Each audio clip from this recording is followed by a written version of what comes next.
Ladies and gentlemen, good friends and colleagues, it's a pleasure to welcome you to the 2015 New Horizons Conference. This conference continues to grow. I know because I've been to every one for the past 14 years. There are nearly 1,000 people attending this event, and over the years you've turned this conference into our big signature event for faculty professional development, and it's so great to see you all once again. I have the honor, as you can see, of introducing today's keynote speaker, one of your colleagues from Northern Virginia Community College, Dr. Jill Biden. Now, her former, there you go.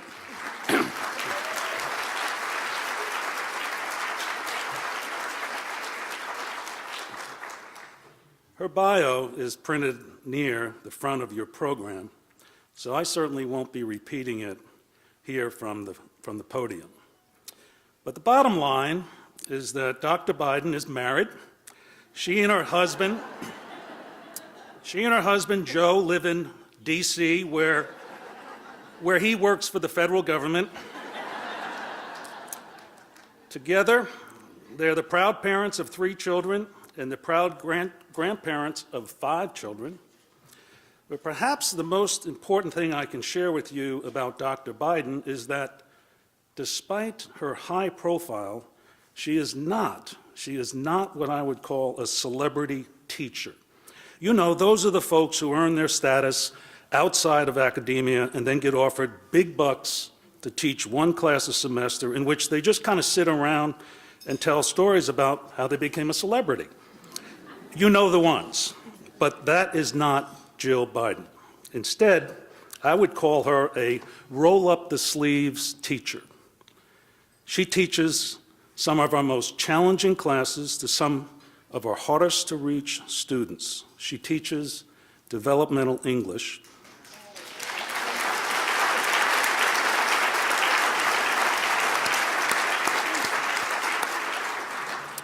She teaches DevEd English to men and women who are often learning it as a second language. And just a few weeks ago, this is true, I was there, I watched her arrive late. She didn't apologize. She arrived late to a high-profile event celebrating the retirement of her college president, Bob Templin. And you remember what you said, Jill? You said, "Hey, I'm late, what can I say? I was in class." So just for fun, I typed Jill's name into the website ratemyprofessor.com. Oh, no. You know, just to kind of see what would happen. Yeah. Now, for the faculty out there, this is not an element of our formal faculty evaluation design system. You know, because anonymous comments are kind of hard to judge in a one-off fashion. But sometimes trends can be telling. So here's one student. She's a good teacher. I definitely recommend her. Student wrote that in 2010. You can tell, another student said, you can tell that she really enjoys her job and really cares about her students. He goes on to say, I hate English, but love every class of hers. Wrote in 2012. And then there's my favorite. She holds her students accountable, and that's a good thing. A student wrote that in 2013. Friends, it's an honor to present to you one of our very own, Dr. Jill Biden. I think that was good. That was great. Thank you. Good afternoon. Thank you so much, Glenn, for that warm introduction. And I'd like to give a special shout out to my NOVA colleagues who are here. So it's hard for me to see out there, but hello, everybody. I can truly say that I feel right at home with all of you. You know, you're not just an audience of community college educators, faculty members, and administrators. You are all my peers. Many of my students are just like yours, determined to improve their lives, to provide for their families and make a difference in their communities.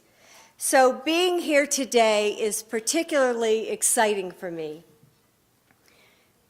Community college teachers are a different breed of cat. We take our responsibility home. It doesn't end when you walk out of the classroom. We're invested in our students' futures, and it's just like they're our own children. We cajole, we counsel, we mentor. You know, we really try to do it all. So 6.5 years ago, as all of you know, my life changed dramatically. Within the span of a semester, I went from planning my syllabus at Del Tech in Delaware to planning a move to Washington, D.C. So many things were bound to change, but I was determined to keep one thing constant: teaching. I often say that teaching is not what I do, it's who I am. Whether I was living in Delaware or D.C., I knew I had to teach. I can't imagine not teaching.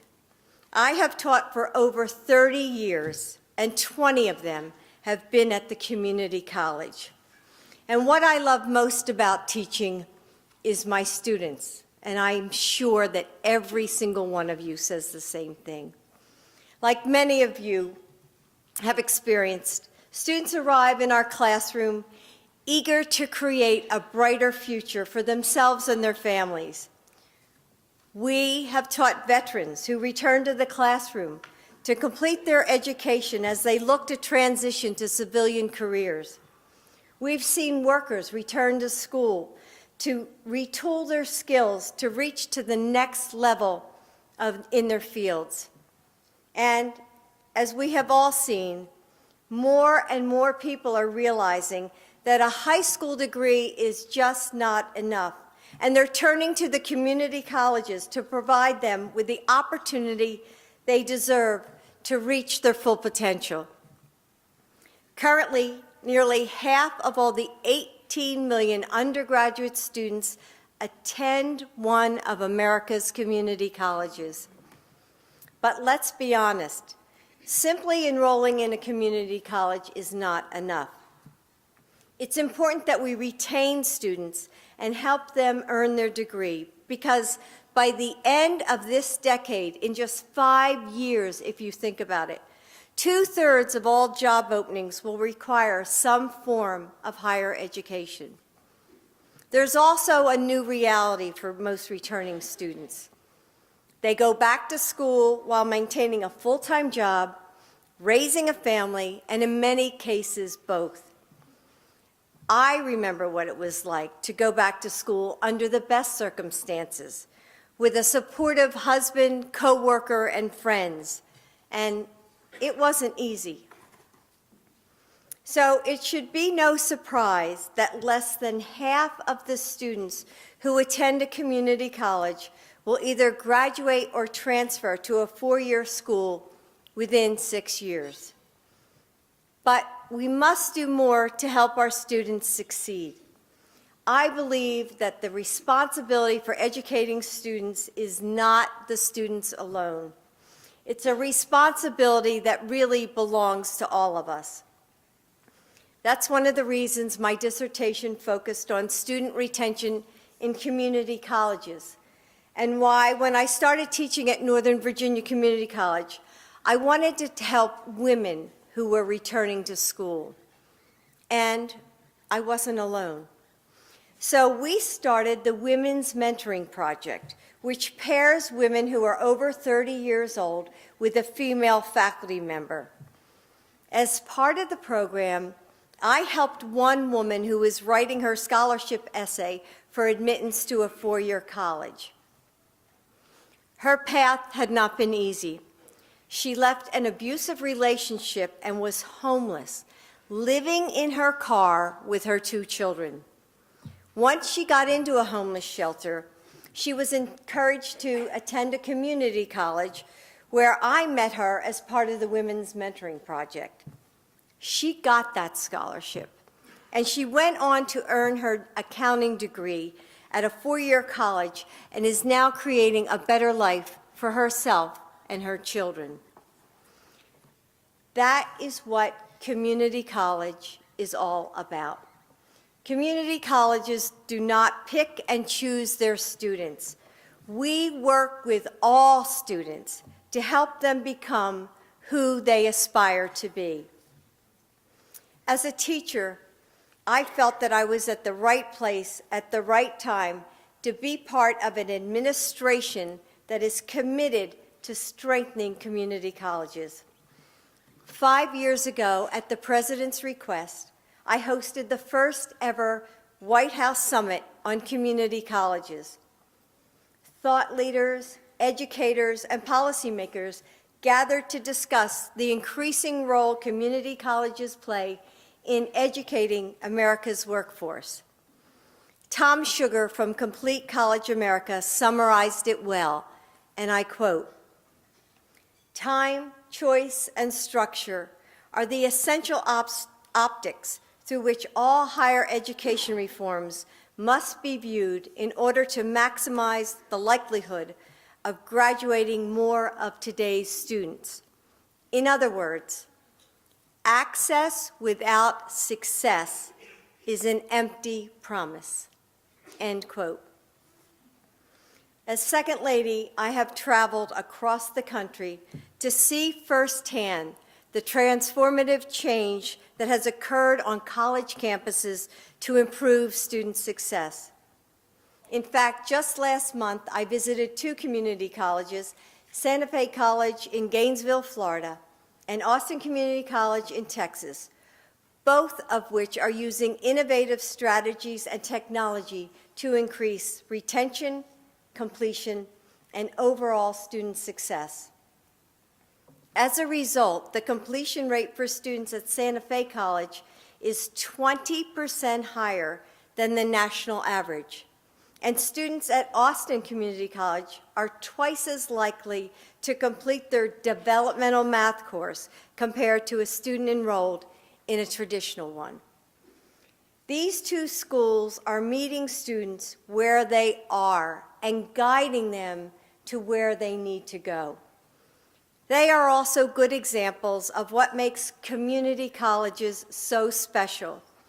They have the flexibility and innovation to adapt and meet students' needs. They are truly the community's college. I am proud to be part of an administration that is committed to investing in our students and restoring the promise of the American education system. Earlier this year, President Obama announced his plan to make the first 2 years of community college free for responsible students. Yes, clap for that.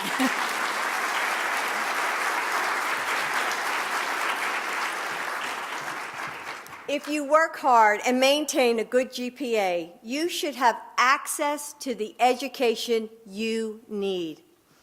We believe all students, new and returning, should be able to graduate ready for the new economy without the burden of debt.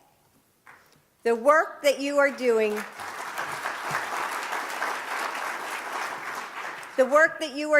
is so important in the lives of so many Americans, the students in your classroom, their children at home, and their community that is being lifted up by having a well-educated and well-trained workforce. I look forward to continue working with all of you to ensure education is accessible, affordable, and attainable for all Americans. This is our moment. I've said it before because I truly believe it. This is the moment for community colleges to shine. Thank you.